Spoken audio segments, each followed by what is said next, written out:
Así fue el picante cruce en vivo. Es imposible pensar que la culpa la tiene el peronismo. En Italia no existen más los que votaban a Mussolini. Acá sí. En Alemania no tenés más los que votaban a Hitler. Acá sí. Entonces Perdón, estás ¿cuál diciendo... es el paralelismo entre Hitler y el peronismo? Pero son las mismas concepciones. ¿Qué tipo de concepción? El peronismo es fascismo. Perón era un fascista, un general fascista.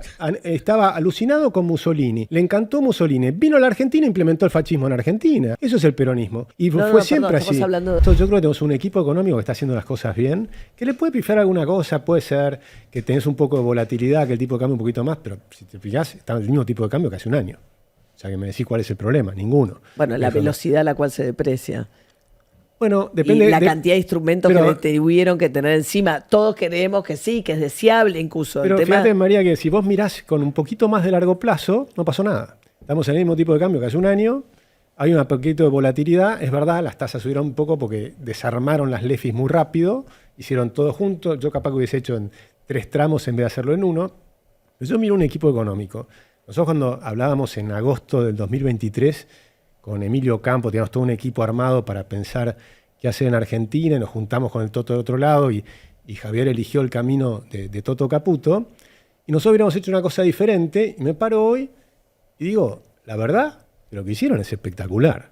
Si vos me decís que nuestro equipo lograba estos resultados, yo estaría pero aplaudiendo a rajatablas, porque lo que tiene una situación descomunalmente difícil. Estábamos en un proceso hiperinflacionario que ya estabas en el momento donde había... Piensen que en diciembre del 2023 la hiperinflación para mí es un proceso. Yo nunca creí en que es un número de más de 50% mensual. Pero en diciembre, en promedios de inflación mayorista, 54%. O sea que aún de esa forma de verlo ya estábamos en hiperinflación. Y todo indicaba que iba a ir mucho más alto. Todos los que yo conozco tenían inflaciones muchísimo más altas para el siguiente. 211% 2023 y se esperaba 300, 400, 500, 1000. Esas eran las cifras que se discutían. Y pasó a ser 118 y este año va a ser 26, 27. Es espectacular lo que se hizo. Esa es la realidad. Y el año que viene va a ser 8, probablemente. Va a ser abajo de 10. Pero vos decís, ¿qué hicieron? Es espectacular. Miramos la deuda y está bajando la deuda, no está subiendo. Yo tomo la deuda consolidada, Banco Central, más la deuda del Tesoro y las tengo sumadas, comparo con el 2023, noviembre, y está más pequeña hoy, con lo cual está más bajo en dólares. Pero además, el dólar tiene inflación, es decir que se va depreciando. Si vos tenés la misma deuda en dólares hace 20 años atrás, en realidad hoy debes la mitad, porque el dólar se depreció a la mitad. Entonces, si vos lográs mantenerla en dólares, significa que la estás bajando fuerte. Y además el PBI está creciendo al 5% mensual. O sea que la deuda sobre el PBI está... Perdón, anual. Disculpame, obvio, anual. Estaba pensando en el mes, este mes justo salió 5%, ¿no? El último dato que es de mayo. El último dato del MAE. Con respecto a mayo del año pasado, pero bajó 0,1 respecto de abril. Claro, pero si vos... Sí, porque en abril había salido muy fuerte, salió 7% arriba, qué sé yo. Pero cuando vos mirás, 5% anual va a crecer este año, dicho por todos, por Banco Mundial, FMI, JP Morgan, el que vos quieras, va a estar 5% arriba del 5%. A ver, Alfredo. No coincido. Para decirlo de una forma sencilla. No me parece que están haciendo un trabajo espectacular y lo digo en función no hasta de mi propia visión de la economía, de la sociedad, sino que lo dicen los propios economistas de la ortodoxia y de lo que piensan en el mercado financiero, vinculado con qué es lo que está pasando en el sistema financiero y cambiario. Lo que pasó en esta última semana no fue un pequeño error. La verdad, una mala praxis en el manejo monetario y cambiario notable, teniendo en cuenta que se consideran expertos, hicieron un desastre y por eso agudizaron una tensión en el mercado de cambio. No acumularon reservas, hasta el Fondo Monetario Internacional está diciendo que... Hoy salió, ¿no?, a plantear. Que tienen que acumular reservas, siguen con reservas negativas y solamente la estabilidad cambiaria la logran con intervenciones, teóricamente no intervienen, en un mercado que teóricamente flota y que tiene tasas libres. Bueno, intervienen, no flota el tipo de cambio, y la tasa de interés está regulada por el Banco Central. Esto es lo que estuvo pasando estos días. Intervienen con El mercado de dólar futuro, lo que se llama intereses abiertos, o sea, la cantidad de contratos hasta diciembre de este año es de 6.400 millones de dólares. Ese es el nivel más alto del gobierno de Milei y solamente superado lo que está en el 2002, en julio del 2002, que era 7.200 millones de dólares. O sea, tiene una intervención muy fuerte en el mercado de dólar futuro. Y si no tiene problemas, tal como plantea Agustín, y cuál es el problema de que esté dentro del techo de la banda, porque intervienen, digamos, porque eso tiene un costo. Porque intervienen, digamos, porque claramente no quieren que suba el tipo de cambio.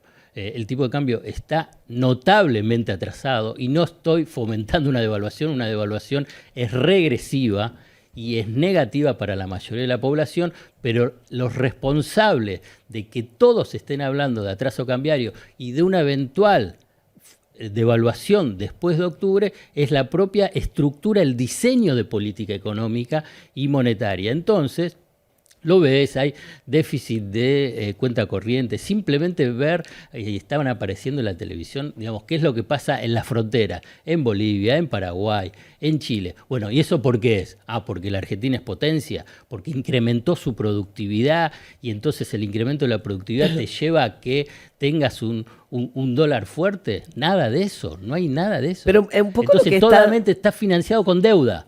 O sea, la deuda está creciendo, hay una burbuja especulativa vinculada a la deuda en pesos que es mucho más rápida que fue la de Macri, y todos están bien. El mercado, yo lo que te estoy diciendo, yo te voy a decir una cuestión, no es así, Agustín, estoy pero los leyendo datos me mucho refiero. más a los ortodoxos, a los economistas de la City que a otros. Entonces yo leo lo que dicen ellos y todo lo que pero te yo estoy tomo diciendo. datos Entonces es concretos. como que vos agarrás Si y yo decís, tomo- estás mirando No, otro canal. Yo miro, sí, porque lo que yo miro es muy simple. Nosotros tomamos la deuda total de la Argentina, ¿no? De la deuda federal y la deuda también del Banco Central. Y la sumamos, consolidada.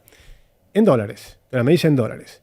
Y hoy, en dólares, es menor que noviembre del 2023. Eso es un dato. ¿Y el nuevo crédito con el fondo no cuenta? No, metiendo el crédito, por supuesto, pues estás pagando, también pagamos 5.000 millones de dólares ahora. O sea que, digamos, vas pagando deuda y vas tomando deuda, pero lo importante es el superávit fiscal y el superávit financiero. Y algunos te dicen. De intereses, ¿no? ¿Cómo? 5.000 millones de intereses pagamos ahora. Bueno, en parte de intereses y había otras partes, no sé, había una porción que era de capital. Pero digamos, lo que está claro, había una porción que era de capital, porque tenés un bono, por ejemplo, el GD30, qué sé yo, había un pedacito que pagás que es de capital. Pero lo que importa es el monto total de la deuda. ¿Cuánto debe la Argentina? Y la Argentina debe hoy menos de lo que debíamos Pero en si noviembre fuese del así, 2023. hubiese colapsado No, eso el es riesgo así. país. Esos son datos. No, pero hubiese colapsado el riesgo país porque no El riesgo país tuviese- bajó de no 2.400 a 770, creo que estaba ahora. hubiese colapsado el riesgo país como adelantó Caputo y Milei, y a partir de ahí se le hubiese abierto el mercado internacional de capitales, y el mercado internacional de capitales no se le abrió. No El se le abrió. punto, menos. me parece que, Subió. Se me parece abrió- que lo que están se abrió discutiendo parcialmente. quizás es si es sustentable. Es re sustentable. O sea, ¿qué va a pasar Pero después de octubre? lo que va a Alfredo dice, pasar- hay una presión, pero terminó la cosecha, la liquidación, ¿no? Yo te digo lo que creo que va a pasar. Después nos encontraremos en otras ocasiones y veremos. Hasta ahora, todas las veces pasadas, todo lo que dijimos que iba a pasar durante Macri, que dijimos que le iba a ir mal, le fue mal. Todo lo que dijimos que iba a pasar durante Alberto Fernández, que le iba a ir pésimo, que la inflación iba siempre para arriba, y ellos decían que iba siempre para abajo, le pegamos siempre. Ahora ellos dicen que esto va a ir todo mal, y yo te voy a decir, va a ir muy bien. ¿Ellos quiénes? Me refiero a los que hoy están en la oposición y que antes Pero no es eran solamente oficialismo. la oposición, los que también apoyan Pero- a Milei. Bueno, hay, No es hay solamente algunas lo de la personas, oposición. estoy de acuerdo, hay algunas personas dentro del liberalismo que también creen que esto va a salir mal, como Kachanowski, tengo varios amigos míos que son muy amigos y que creen que esto tienen problemas. Por supuesto, pero yo te explico por qué creo que se equivocan. Se equivocan porque hay superávit fiscal y la potencia del superávit fiscal es extraordinaria. Y te explico por qué. Bastante dibujado, Porque pero tuviste. No, porque. ¿Sabes por qué no está dibujado? Porque la forma de mirarlo para ver que no está dibujado es la deuda, es el total de deuda. Lo que hace crecer la deuda es el déficit, ¿no? O sea, poné todos los dibujos que quieras. No, bueno, pero si el la deuda crédito sube, también te hace que crecer la deuda. ¿pero por qué lo pedís? Porque estás teniendo déficit, si no, ¿para qué pedís el crédito? pero Pero el lo que crédito importa es- del Fondo Monetario Internacional, ¿para qué fue? Pero tenés ¿Qué que mirar déficit? todas las que pagaron. Tomaste lo del Fondo Monetario y pagaste un montón de deuda. Tenés que mirar el total. Por eso yo miro el total. ¿Cuánto es el monto total de toda la deuda consolidada del Banco Central y del Tesoro? Y hoy es menor que noviembre del 2023. Estabas en 490.000 millones de dólares y hoy estás en 480.000 o 471.000, algo por el estilo. Con lo cual está un poco más abajo. Pero además hubo 5,7% de inflación en dólares. Por lo tanto, en términos reales bajó más fuerte. Y si lo tomás en términos del PBI, mucho más fuerte porque el PBI está creciendo. Y si lo tomás en términos del PBI en dólares, que está creciendo más rápido que el PBI en pesos, por la apreciación cambiaria. Por el atraso cambiario. Por lo que él llama atraso cambiario. No, todos llaman atraso Vos llamaste apreciación cambiaria. Yo no lo llamo atraso cambiario. Y te explico por qué. Porque para mí sí está flotando el tipo de cambio, con pequeñas intervenciones para tratar de... Bueno, para mí sí son pequeñas, porque a mí, de nuevo, lo que me preocupaba, y yo era el que más, y hasta Macri alguna vez en una charla que dimos, ahí viene el que me habla de las LELIQs. Porque cuando era una pelota que crecía de las LELIQs y que tenías una tasa de interés que iba creciendo, que era espectacular, si fue hasta 270%. Y ahora son las LECAP. Ahora las burbujas es la LECAP. Por supuesto, por ejemplo, hoy yo vendí unos dólares y coloqué al 43% a un año, ¿no? Una tasa para mí ridículamente alta que va a ir bajando. Sí. ¿Al cuánto? Al 43%, 42%. Anual. O sea, vos estás apostando que el dólar... El año que viene va a estar re tranquilo. Yo estoy súper tranquilo con lo que está pasando. ¿Y haces cuánto por ciento en dólares si pasa eso? Vamos a ver. Un 30% es un montonazo. Es un montonazo. ¿Vos decís que un país funciona cuando la gente viene y se saca en un año un 30% las tasas de interés tienen que bajar muchísimo. Pero a vos te dan un 40%. Lo que digo es... ¿Cómo? ¿Por qué subió la tasa de interés? Bueno, porque hubo un exceso de liquidez cuando hicieron se equivocaron. No, digamos, yo tengo mucho respeto con los que están están arriba del toro, ¿no? ¿Y por qué tengo mucho respeto? Porque si a mí si hubiesen elegido nuestro camino y nos hubiera tocado a Emilio, a mí, a todo nuestro equipo estar donde está hoy el Toto y demás, la verdad que hubieras agarrado un cagazo fenomenal. Esto no es un reproche, yo no te hago un reproche personal ni mucho menos, pero vos decís que un país en el que vos en un año haces un 30% en dólares, ¿está bien? Por supuesto que no. El país tiene un montón de cosas. Pero me acabas de contar qué es lo que está por pasar con tu inversión. Pero lo que yo creo que va a pasar eso, por supuesto en el país hay personas que piensan muy diferente. Las tasas de interés tienen que colapsar. Y para mí van a colapsar. ¿Pero quién paga mientras tanto esa diferencia en 30% en dólares? Bueno, los que están del otro lado. ¿Quiénes son los del otro lado? ¿El Estado? No, hay mucha gente que... Los trabajadores, digamos. Porque alguien te va a pagar los intereses. Por supuesto que están los intereses. Pero que las tasas de interés altas son malas, lo sabemos todos. Ellos lograron bajar las tasas de interés del 270% que estaban al 33% y ahora tuvieron una volatilidad de una semana que subió al 43%. Para mí es una volatilidad y que va a volver a bajar. Para que la gente haga lo que hiciste vos. No es para que lo haga, no es que alguien lo hace para que ocurra. No, lo hacen para eso, para chupar peso, ocurrió porque lo que pasó es que tenías el Banco Central solucionó el 90% del quilombo que les dejaron, que era gigantesco. ¿Ofreciendo una rentabilidad del 30% en dólares en un año? Le pasó el problema al Tesoro. Antes estaba el Banco Central, ahora el problema tiene el Tesoro Nacional, con la burbuja de las LECAP. Es eso. El gobierno recibió. No hice otra cosa. El gobierno recibió un país totalmente destruido. No, pero hablemos ahora. Estamos tratando de ver... tratar de explicar. Es la excusa. No, es tratar de explicar lo que ocurrió. Ellos bajaron 25% del gasto público. Yo vengo ahora de dar charlas en Estados Unidos, en varios lugares, ¿no? Y cuando yo les contaba lo que estamos haciendo, abrían los ojos así, no podían creer. Recuerden cómo... ¿Por qué abrían los ojos? ¿Por la crueldad de bajar programas para el cáncer, para no darle el presupuesto al Garrahan, no hacer las rutas? Porque pueden abrir los ojos también por eso. Porque se deprime el ingreso de los jubilados, los salarios de los trabajadores públicos, que echaron a 50.000 trabajadores públicos y además los festejos, porque podés abrir los ojos cuando vos ves esa medida. Yo quiero hacer una pregunta, Alfredo, vos. Hay un argumento que él da que a primera vista parece sólido, que es la deuda ha bajado y por lo tanto... Lo que dice más o menos está igual. De 480.000 a 470.000. En términos reales está 5,7, está 9% abajo. Y que el elemento desequilibrante, es decir, la idea de tenés un dólar barato, financiado, sostenido artificialmente porque vas tomando deuda y eso permite satisfacer una demanda exagerada por esa supuesta apreciación del peso. Es un argumento habitual y él dice no es un argumento verdadero porque la deuda como mínimo no ha subido, ponele. ¿En qué vos ves que es débil ese argumento si crees que es débil? ¿Qué es? Pero no entiendo sobre qué es. No, si porque, la deuda aumentó o no aumentó. No, bueno, porque el argumento habitual, cuando uno ve el proceso económico actual de quienes somos críticos, es decir, bueno, vos ves que tenés un dólar barato. Entonces, ¿el dólar barato qué significa? Que mucha gente sale a hacer turismo afuera y entonces consume. Que hay mucho más importación, progresivamente más importación que exportación. Que hay déficit de cuenta corriente. ¿Cómo se financia eso? Con deuda. Bueno, pero la deuda, digamos, la deuda del Fondo Monetario Internacional vino a pagar la deuda. Entonces ahí es, porque no tiene acceso al mercado. Argentina, teóricamente, a partir de Milei, que es precisamente vas al exterior y todos dicen, uy, qué bien, qué bueno, es increíble lo que está haciendo, no vienen.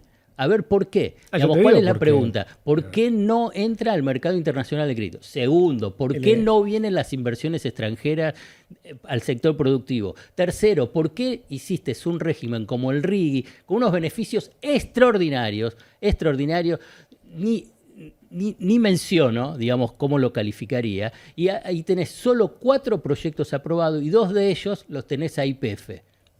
La estatal. Entonces vos agarrás y decís, si Argentina de Milei es tan elogiada, es tan extraordinaria, es tan consistente macroeconómicamente y financieramente, bueno, ¿por qué no es un boom? ¿Por qué no es estrella? ¿Por qué no es que vienen todos los inversores y te dicen, quiero más bonos de Argentina porque la deuda no es tan importante como dice Agustín, porque bajó mucho? ¿Y por qué no vienen? Bueno, me parece que están viendo otra película y no esa película que en realidad... Porque lo que ellos están viendo es lo siguiente. Vos tenés... Primero hay 12 proyectos, ¿no?, que están ahí en el RIGI. Sí, pero 4 solo aprobados en más de un año. Pero va a ser... La verdad es que va a ser extraordinario. Lo que va a ser en todo lo que es vaca muerta, lo que es minería y demás, va a ser espectacular. Va a ser el equivalente a 2 veces el campo. O sea que la Argentina en 6 años va a ser, yo creo, realmente espectacular. Es un proceso que está lanzado desde antes, pero de cualquier manera... y entonces... Pero va a ser interesantísimo. Tenés un problema. El problema en Argentina es que tuvo 9 defaults. El último default fue escandaloso. Hay que entender qué es un default y cuál es la oferta que le hizo Néstor Kirchner. A la gente que nos prestó plata, que no son bancos, porque el banco es un intermediario. Atrás del banco tenés un médico italiano, un hotelero español, ¿no?, un jubilado japonés, que compró bonos argentinos. ¿Y nosotros qué es lo que les dimos? Kirchner no hizo el default. No, el default lo hizo Dualde y fue previo, que Borralito lo puso Cavallo. Pero el default, yo ni siquiera estoy criticando el default, sino lo que hicieron después. La negociación. No, la no negociación. Durante 5 años ni siquiera negociaron. Ni siquiera, fue un repudio, no fue una negociación, fue un repudio durante 5 años. El 92% y después de 5 años, el 92% pero pará, lo aceptó. no, primero aceptó el 50%. Gracias a mi hermano, después aceptaron el resto. 74 pero y después no. Sí, mi hermano fue el que logró abrir el segundo canje. Ajá. Entonces, pero no quiero entrar ahí, es un tema largo. Pero lo que quiero explicar para que la gente entienda lo que significa, María, déjame decir esto. Es impresionante lo que les hicimos.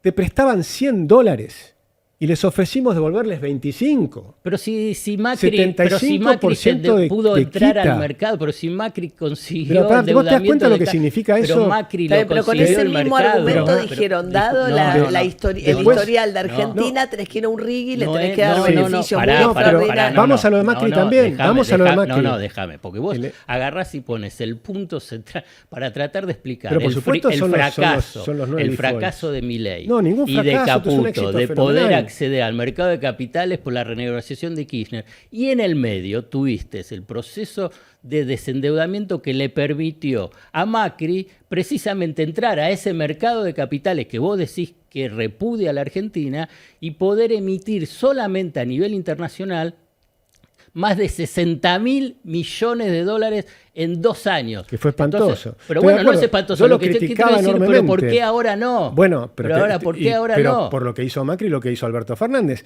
Porque vos tenés el default que hicieron en aquel momento, que fue espantoso. Digo, para que se entienda. Pero que no es ese. Le sacamos el 75% a la gente. Y fue la 9ª vez que lo hicimos. Después vino Macri, con un entusiasmo enorme, y empezó a mostrar al mundo que la deuda era 30% del PBI. Mentira. Y mostraban que era 30% del PBI. Yo les decía, en la época de Macri, mirá que yo trabajé para que Macri gane, porque trabajé para ser fiscal, juntamos 50.000 fiscales. Y quería que cambie y que pierda a Cristina. Pero sin embargo, desde marzo del 2016, no es que lo critiqué al final, en marzo del 2016 nosotros le explicábamos lo que están haciendo es un desastre, porque mantuvieron los 6 puntos de déficit y empezaron a endeudar a la disculpa, Argentina. Agustín, disculpa, además, pero no, eso es pasado. Yo te estoy diciendo ahora.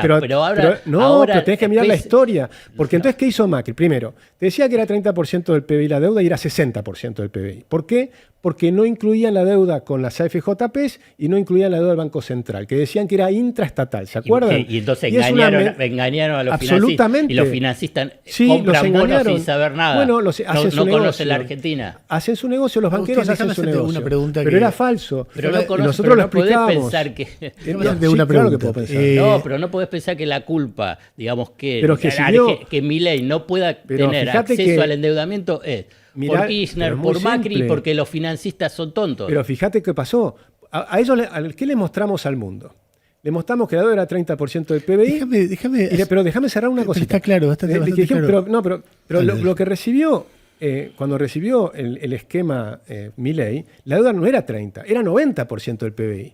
Entonces estabas en 90% del PBI de deuda, más la deuda del Banco Central, que era 3 veces la base monetaria. También están midiendo con el tipo de cambio oficial que era inexistente. Depende de qué tipo de dólar le pongas a ese cálculo. Seamos un poco menos... No, pero la deuda era cercana, era 90% del PBI. Esa era la deuda. 300 pesos seguramente lo están midiendo el dólar. Medilo como quieras. No, bueno, pero es relevante, es bastante relevante que estás tomando. El salto de deuda era espectacular. Porque ¿a dónde se va a endeudar? De hecho, pero si no se podía endeudar, Alberto. Era todo un desastre, estamos de acuerdo. Pero la pregunta es pero el riesgo país bajó de 2.700 hasta 550 y ahora rebotó a 770, ¿verdad? O sea, los bonos valían 20 centavos y hoy valen 70 centavos. Bueno, la L está 59. Subió de 20 bueno, pues la L está 59, pero el 30. Pero está sacando, le tenés que tomar el precio clean porque va pagando. No, porque va pagando amortización. Tenés que tomar la paridad. Agustín, déjame hacerte una cosa. Lo que importa son las paridades. Déjame ponerme un poquito, si yo fuera una persona que puede decidir invertir o no en los bonos argentinos. O que tengo bonos argentinos. Tratando de pensar por qué eso que dice el gobierno. Es una gran oportunidad ahora. Bueno, es todo eso el gobierno que... No, me conviene mucho más, en pesos o en dólares, depende. Las dos cosas van a Lo que te quiero decir es, alguien dice, bueno, hay un problema con la Argentina, o quiero saber si van a juntar los dólares con los que me van a pagar. Y entonces lo que estaba viendo, bueno, en un momento, a fin del año pasado, apareció un blanqueo que apareció un montón de plata, entonces generó confianza, etcétera. Después empezó, por alguna razón, que tal vez le dé un argumento a favor a Alfredo, el esquema económico que está en la Argentina empezó a consumir dólares. Dado el nivel del tipo de cambio, mucha gente viajando al exterior, más importaciones que exportaciones, bueno, se empezó a ver un déficit de cuenta corriente. Eso generó un problema. Todavía tenés más exportaciones que importaciones. Bueno, de bienes sí, pero cuando ves la balanza de pagos... alguna tendencia decreciente en la balanza comercial. Una tendencia en los últimos 6 meses. Muy decreciente. Una caída del superávit de 80 por 75%, algo así. Entonces, uno cuando...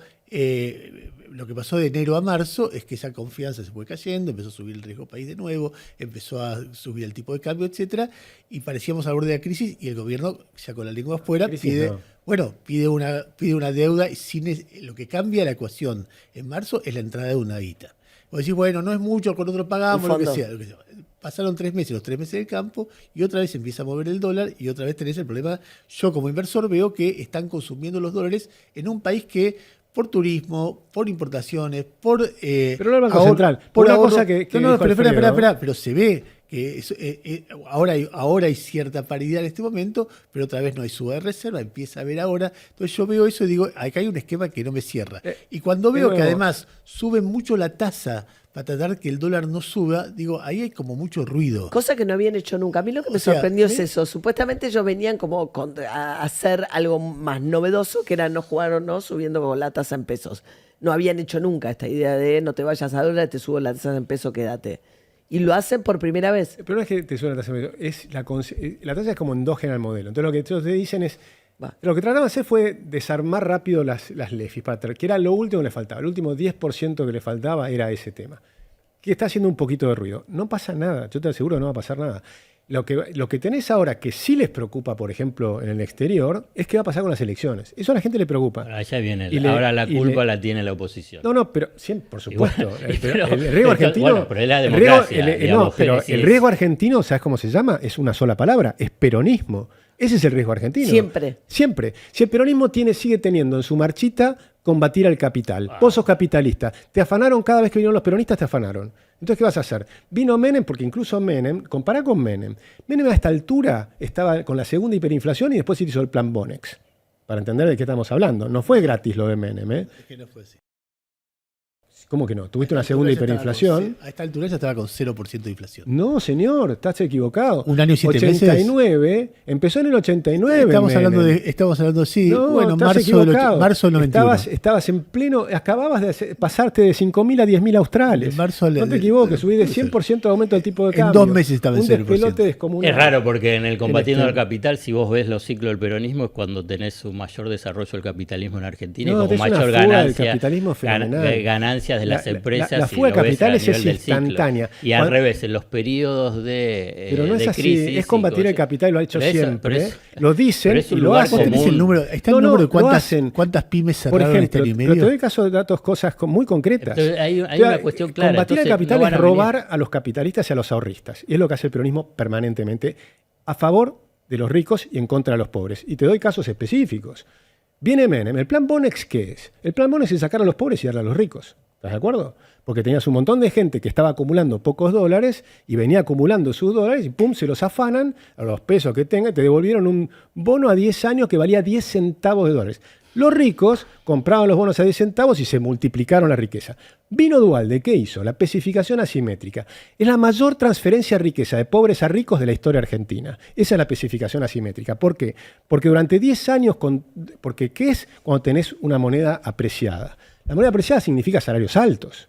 Hoy los salarios en Argentina son altos en dólares, son muy altos, mucho más altos de lo que tenías antes, se multiplicaron entre 2 y 3 veces. Entonces, con esa suba, porque con lo que quieren de evaluación, lo que están pidiendo es que bajen los salarios. El ¿Qué te piden los empresarios? El fracaso de los proyectos, no sé, llamalos liberales, de derecha conservadora, siempre es la del peronismo. Es increíble. Esta es la única vez que tenemos un proyecto liberal. Es increíble. Nunca increíble. tuvimos. Todos los proyectos Desde Alvear. Desde que vos agarrás Martínez de Oz. Eso no fue liberal, eso es un disparate. Bueno, ¿no? vos agarrás Martínez de Oz, después la década del 90, luego de Macri y ahora Milei, la culpa es del peronismo. Como que no tiene ningún tipo de responsabilidad. Es la forma más fácil de poder, digamos, sacarse la culpa y la responsabilidad del desastre que produce la economía. Martínez de Oz. Es una y otra vez. Es increíble que todavía se siga pensando así. Es imposible pensar que la Argentina de desarrollo y incluso proponerlo que la culpa la tiene el peronismo. Pero y entonces, el por consiguiente, el saldo de ese análisis, es que no tenés solución para la Argentina. Sí, entonces, una cosa así, sí. ¿qué significa? Entonces, que vos tenés un 30% de la población que se identifica con esa fuerza política, decís, ¿saben qué? Ustedes no tienen que estar, ustedes no tienen que existir. Tienen que evolucionar. Las ideas que no tienen que estar. Tienen que evolucionar desde ya que tienen que cambiar, tienen que pensar diferente. Pero obvio. Es una cosa, hoy no hay más es una cosa increíble. En Italia no existen más los que votaban a Mussolini. Acá sí. En Alemania no tenés más los que votaban a Hitler. Acá sí. Entonces Perdón, ¿cuál diciendo, es el paralelismo entre Hitler y el peronismo? Pero son las mismas concepciones. ¿Qué tipo de concepción? El peronismo es fascismo. El peronismo, ¿Perón qué es? Perón era un fascista, un general fascista. Estaba alucinado con Mussolini. Estuvo en la embajada en Italia. Le encantó Mussolini. Vino a la Argentina e implementó el fascismo en Argentina. Eso es el peronismo. Y fue siempre así. Estamos hablando de alguien que cometió un holocausto versus alguien que era un presidente. No, pero estoy hablando del modelo económico, social que teníamos en Argentina. ¿No te parece relevante cuando le decís a alguien que era como pero Hitler? El modelo económico, pero Mussolini, te dije Mussolini, el tipo viene y hace... dijiste Hitler. Porque Hitler tuvo el mismo modelo económico. O sea, el modelo económico, esto empezó en la NEP de Lenin, en 1922. Como el comunismo destruyó a Rusia, entonces Lenin, en 1922, pueden leer La nueva economía política de Lenin, que empezó a hablar de los commanding heights. Era la idea de, yo les dejo que tengan las empresas, pero yo soy el que les digo quién gana y quién pierde. O sea, Moreno, yo te hago que tu empresa suba o que tu empresa baje. Y Goebbels decía, si yo manejo las ganancias de tus empresas, manejo las almas de los empresarios. Eso lo decía Goebbels. Y eso es Kicillof, y eso es déjame decirte el peronismo. una cosa que me pasa. A mí me interesa mucho la economía. Y realmente no soy para nada dogmático. Veo que todos fracasan y me pregunto por qué fracasan. Entonces, cuando alguien me dice voy a tener éxito por esto, ya sea... Pero mirá las diferencias. No, pero ¿Dónde están las espera. diferencias? Bueno, a veces veo la diferencia, a veces no, tengo mis puntos de vista. Vos tenés el tuyo, el de él, así somos los seres humanos. Entonces, te venía escuchando y me pareció muy interesante porque yo digo, a veces pienso que Milei va a tener éxito, a veces pienso que Milei está repitiendo fracasos anteriores. Hay mucha argumentación en discusión, escucho a unos, escucho a otros, me interesan todos, y no digo que tiene una chance de éxito, y me vería interesante lo que vos decías. Ahora, en el momento que aparece la asociación Perón-Hitler, y que Perón es el culpable de todo en la Argentina, ya me parece que hay un cerebro que está funcionando. Pero no por el... Espera, lo que te quiero decir, es un cerebro que está funcionando tan Hitler, lejos mío. El esquema de Mussolini Entiendo es lo que vos el decís. corporativismo, Sí, pero- es el manejar las almas desde Está bien, arriba está del bien. Estado. Te juro que te Ese es el discutiría problema. en un café una hora, pero lo que te digo es que Cuando quieran lo hacemos. te lo escucho decir y entra en mí una impugnación a todo lo que venía diciendo antes, porque digo, hay una mente que está funcionando en una dimensión que yo no comprendo. Hay paralelismos, análisis, creo que hay un sesgo muy extremo en la comparación que vos haces. Pro libertad, nada más. No, yo también estoy a favor de la libertad y tal vez la pensemos distinto. Digo, si bombardearon la Plaza de Mayo, estuvo 17 meses fuera Yo de estoy en contra de 18 eso. años. no, la 18 años fuera Pero, del por supuesto, exilio. yo estoy en contra de Sí, bombardear la Plaza de Mayo, prohibieron que no, nombraran... bueno, lo prohibieron nombrar 18 años. Pero me que parece viviera una Perón. aberración, yo no tengo Y problema con decís, eso. el Bueno, problema haber es el estado preso peronismo, por robar, el pero eso es peronismo, otra y no cosa. lo quisieron después, 18 años de exilio, al tipo más popular de la Argentina, y el nazismo es uno o el fascismo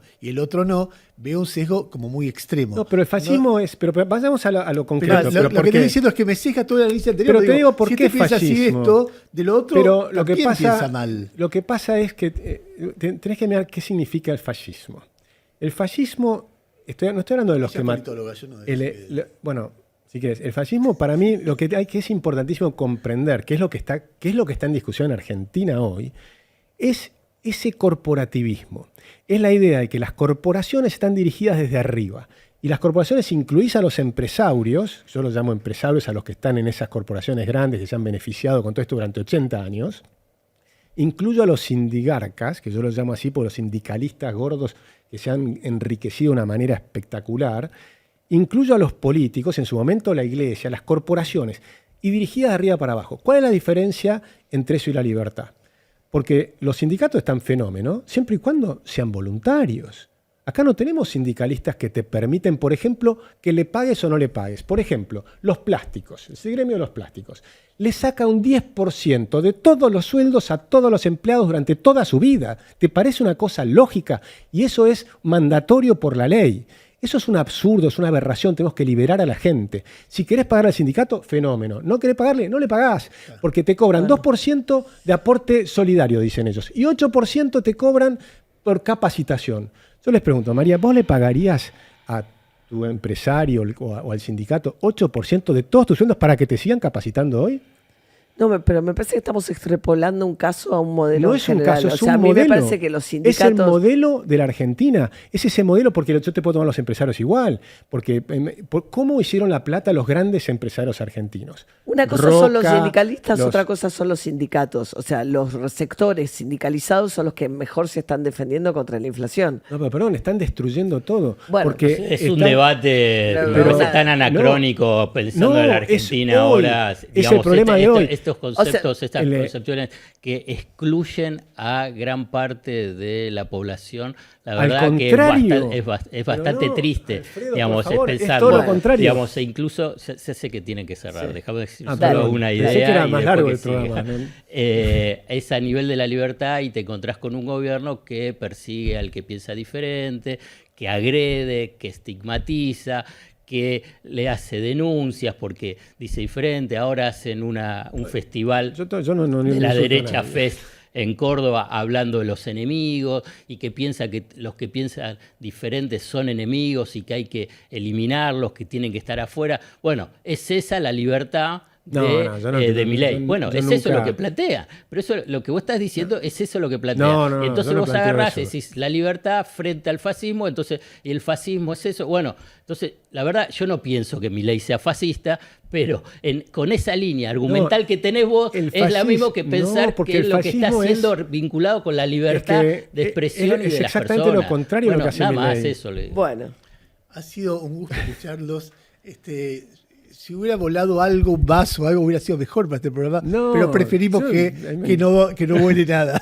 Así que fue de verdad interesante escucharlo y lo repetiremos, por supuesto que sí. Gracias, Alfredo. Hola gente, ¿qué tal? ¿Qué tal? ¿Cómo andan? ¿Cómo andan? Bueno, en este video quiero hablar un poquito también de lo que son los conceptos que tenemos de economía los argentinos, ¿verdad? A mí me gusta mucho escuchar a Suchovicki, por ejemplo, a Di Stefano, a Juan Carlos de Pablo, bueno, a Castiñeira, hay muchísimos, que la verdad que me gusta mucho escucharlo porque transmiten algo que es muy complejo, que es macroeconomía, microeconomía, conceptos financieros, todo te lo bajan a tierra y te lo explican con un ejemplo espectacular. Así que me gusta mucho escucharlos. Por eso, por lo general, también suelo traerles a ustedes este tipo de videos de economistas. Y en ese sentido, lo que me interesa también es cómo en un país donde, por ejemplo, hay terremoto, ¿no? Terremotos o tsunamis o problemas, no sé, con un volcán, lo que sea, la gente sabe de volcanes, ¿no? En ese país. La gente sabe de tsunamis. La gente sabe de lo que sea, de terremotos. ¿Por qué? Porque, claro, porque tenés que saber. Decir, che, mira, hay un terremoto cada 4 años. Más o menos tenés previsto qué haces en un terremoto, cuándo se está produciendo un terremoto, a qué tenés que estar alerta, qué es un movimiento normal o que ya empieza a ser un terremoto, etcétera. Cosas porque no tengo ni idea de terremotos. Y en un país con la economía como la tenemos, es increíble que cualquier taxista que te tomás un taxi, cualquier